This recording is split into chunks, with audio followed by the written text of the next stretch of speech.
అరే సైనవి, నువ్వా? మీ మమ్మీ ఎక్కడా? దీపావళి పూజ ప్రారంభం కాబోతోంది. అసలు ఏంటివన్నీ? ఇవన్నీ నేను నా చేతులతో మీకోసమే చేశాను. అరే రే, మీ నాన్న కోసం నువ్వింత కష్టపడ్డావా? మీ నాన్ననేదో ఒప్పించడానికి ఇదంతా చేసావనుకుంటా. ఎలా నాన్న మీరు అన్నీ కనిపెట్టేయగలుగుతారు? అసలు విషయం ఏంటంటే, నా సూపర్ పవర్ ఏంటో తెలుసా? నేను ఒక తండ్రిని. తండ్రులకు అన్ని విషయాలు తెలుస్తాయి. ఇది నిజంగా చాలా చాలా బాగుంది. ఏది ఏమైనా నా కూతురు చాలా చాలా టాలెంటెడ్ కదా. ఏం లేదు నాన్న, నేను ఇందులో మాస్టర్ అవ్వాలనుకుంటున్నాను. చూడండి ఎంత మంచి స్కూల్లో. కానీ అందుకు మీరు ఈ పేపర్స్ లో సైన్ చేయాలి.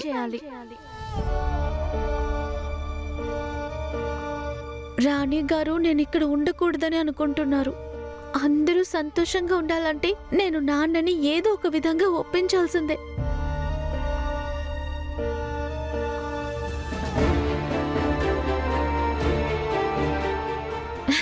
ఎంత మంచి స్కూల్లో కదా నాన్న. కూల్. ఇది వాళ్ళ క్యాంపస్, ఇంకా ఇది ప్లే గ్రౌండ్, ఇంకా ఇటువైపేమో క్లాసెస్. బాగుంది కదా నాన్న? ఏదోలా ఈ స్కూల్లో అడ్మిషన్ సంపాదించాలి. నిజంగానే ఇది చాలా మంచి స్కూల్. నువ్విక్కడ చదువుకున్నావంటే చాలా విషయాలు నేర్చుకోవచ్చు కదా. అవును నాన్న. సరే, ఈ స్కూల్ గురించి నీకెవరు చెప్పారు? అమ్మా. అడ్మిషన్ ఫామ్స్ ని ఎవరు తీసుకొచ్చారు? రాణి గారు. ఈ స్కూల్ ని ఎంక్వైరీ చేసింది, డీటెయిల్స్ కలెక్ట్ చేసింది నేను. నువ్వు రాయల్ బ్లడ్ కాదని చెప్పింది ఎవరు? మోహిని పిన్ని.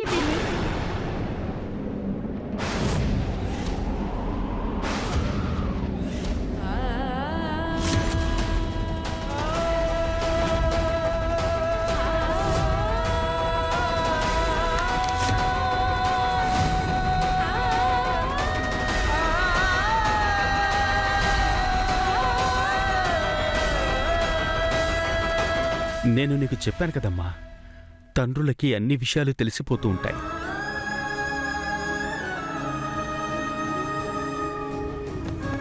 నేనేం చేయను నాన్న.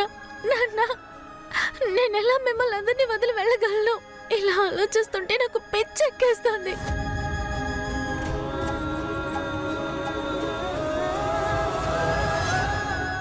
నాతో రా.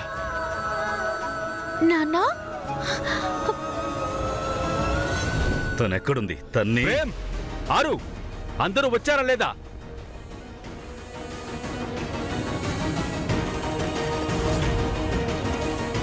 ఏమైంది శరణ్? ఏంటి విషయం? హఠాత్తుగా ఎందుకు అందరినీ పిలిపించావు? తప్పకుండా చెప్తాను అత్తయ్య. ఒకవేళ ఈ రాజభవనంలో ఎవరికైనా సరే నా కూతురి వల్ల ఏదైనా సమస్య ఉంటే అది డైరెక్ట్గా నాతో చెప్పండి. నాతోనే.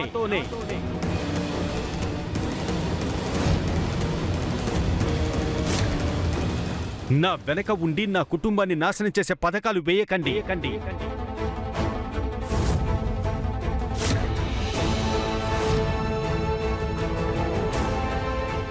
సైనవి నా కూతురు. మా కుటుంబంలో ఒక వ్యక్తి.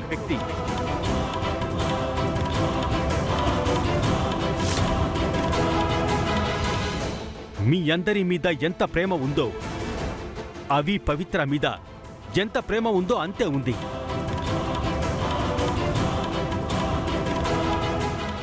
ఇక్కడున్న వాళ్ళందరూ కూడా ముందు ఒక విషయాన్ని బాగా అర్థం చేసుకోండి.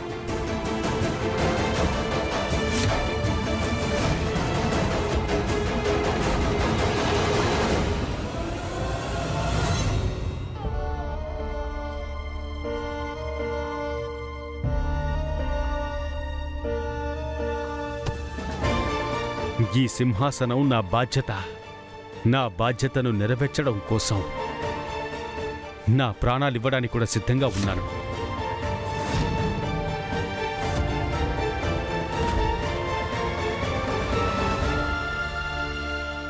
అదేవిధంగా నా కుటుంబం కూడా నా బాధ్యత. నేను నా కుటుంబం కోసం చావటానికి కూడా సిద్ధంగా ఉన్నాను.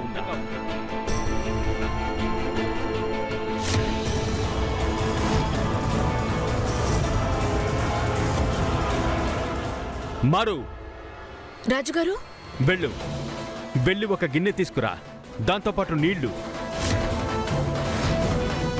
దోలా, వెళ్ళి నా కత్తిని తీసుకురా. నాన్నా, కొన్ని విషయాలు చూపించి అర్థమయ్యేలా చేయకపోతే ఎప్పటికీ అర్థం కాదు. అదేమిటంటే కొన్ని విషయాల్ని కొంతమందికి చూపించి అర్థమయ్యేటట్టు చేయకపోతే వాళ్ళు అర్థం చేసుకోవట్లేదు. అర్థమయ్యేలా చేస్తా. ఇదిగో ఈ గిన్నె ఉంది కదా, ఇది వీర్గఢ్ కుటుంబం. దీన్ని జాగ్రత్తగా చూడు. ఈ బంగారపు గిన్నె వీర్గర్ యొక్క కుటుంబం. తర్వాత ఈ నీళ్లు మా కుటుంబ సభ్యులు. ఇంకా ఈ స్వచ్ఛమైన నీళ్లు ఇక్కడున్న కుటుంబ సభ్యులు. వాళ్ళ పేర్లే అక్కడ రాస్తున్నారు.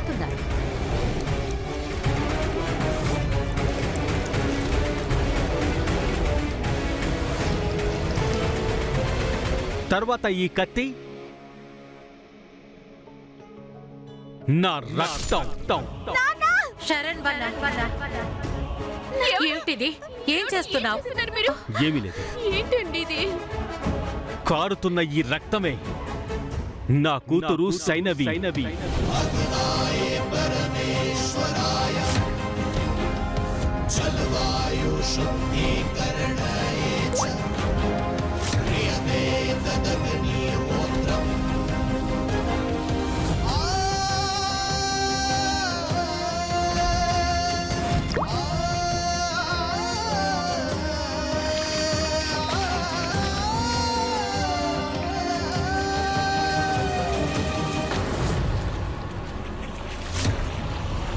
నా కూతురు ఈ కుటుంబంలో కలిసిపోయింది.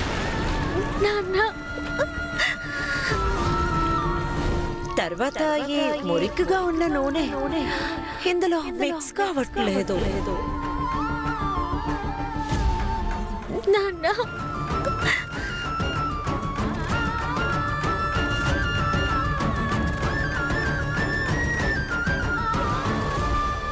ఇప్పుడు మీ అందరిని ఒకటి అడుగుతున్నా, ఇక్కడున్న వేరెవరైనా ఈ నీళ్ళని రక్తాన్ని వేరు చేయగలరా?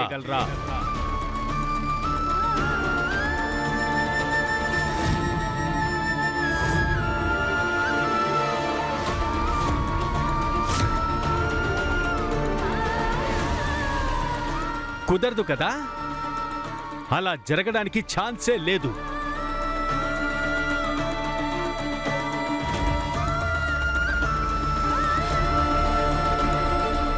అందువల్లే ఒక విషయాన్ని అందరూ బాగా అర్థం చేసుకోండి. మీ అందరికీ ఈ రాజభవనంలో ఎంత అధికారం ఉందో నా కూతురికి అంతే ఉంది.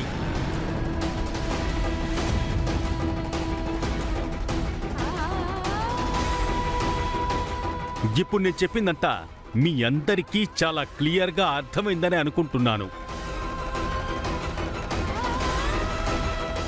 నాన్నా, నాన్న ఎందుకు ఇలా చేస్తున్నారు?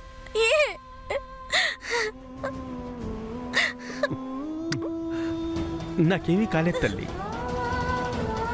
మీ నాన్న చాలా స్ట్రాంగ్, ఎప్పుడూ నీతోనే ఉంటాడు.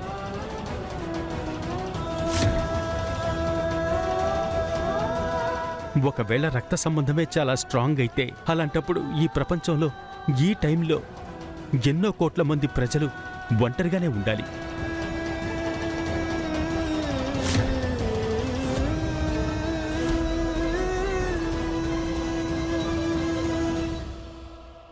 అవిక్ నా రెండు కళ్ళైతే,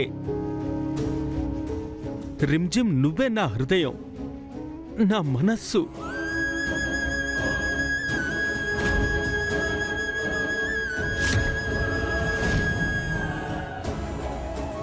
ఎవరైనా నా కూతురు నుంచి నన్ను దూరం చేస్తే వాళ్ళు నా ప్రాణాన్ని, నా గుండె కదలికని ఆపేసినట్టే లెక్క.